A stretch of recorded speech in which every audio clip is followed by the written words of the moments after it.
समय येणाऱ्या भारत इतका श्रीमंत आणि संपन्न होता की भारतात सोन्याचा धोर निघायचा, बरोबर आहे ना, सोन्याचा धोर निघायचा. पण गडबड अशी झाली, भारताने अनेक क्षेत्रात प्रगती केली, युरोपने पण प्रगती केली, पण आफ्रिका माहीत होता असा एक भाग आहे, पण त्याने काही प्रगती केली का?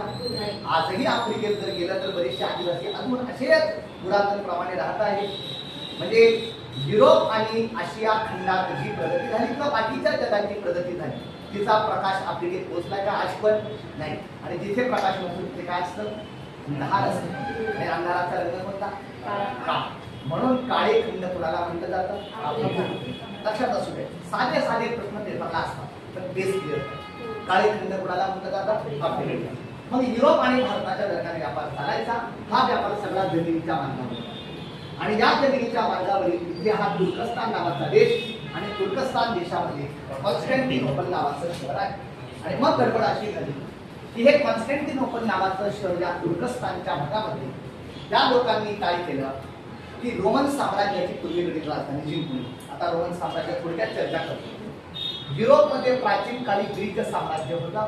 नंतरच्या काळात जुलियस सीझर, नाम तो सुनाई होतं, जुलियस सीझरने ग्रीक साम्राज्याचा पराभव केला आणि इटलीमधलं रोम नावाच्या शहराला आपली राजधानी बनवलं. राज्याला नाव झालं रोमन साम्राज्य. आणि ते रोमन साम्राज्य इतकं वाढवलं, जुलियस सीझर इतका फेमस की इंग्लिश कॅलेंडर मध्ये आधी 6 महिने होते जून पर्यंत. पण लक्षात आलं काय 6 महिने नाही 12 महिने पाहिजे. मग लक्षात आलं महिन्याला नावं द्यायची, तर 7व्या महिन्याला नाव द्यायचंय.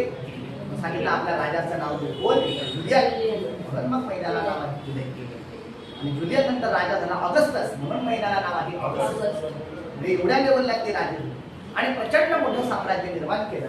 आता एवढं मोठं साम्राज्य त्याने निर्माण केलं, पण ह्या साम्राज्याची इकडची दिशा आपली पूर्व, आणि मग त्यांची मूळ राजधानी रोम आणि पूर्वेकडील राजधानी होती कॉन्स्टँटिनोपल. नाव जरा अवघड आहे पण लक्षात हा कॉन्स्टँटिनोपल.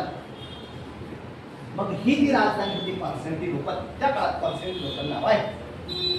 शहरच असं आहे की 2 खंडांमध्ये आहे. अर्धा युरोप खंडात, अर्धा आशिया. जाऊ एवढे डिटेल तुम्हाला नाहीये, तर मी मुद्दा सांगतो. ह्या मार्गावरून व्यापार चालायचा.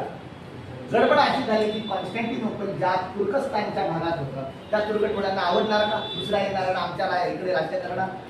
ते चिडले आणि तुर्कांनी ती कॉन्स्टँटिनोपल जिंकून घेतली. आणि 1453 मध्ये तुर्कांच्या टोळ्यांनी कॉन्स्टँटिनोपल जिंकलं.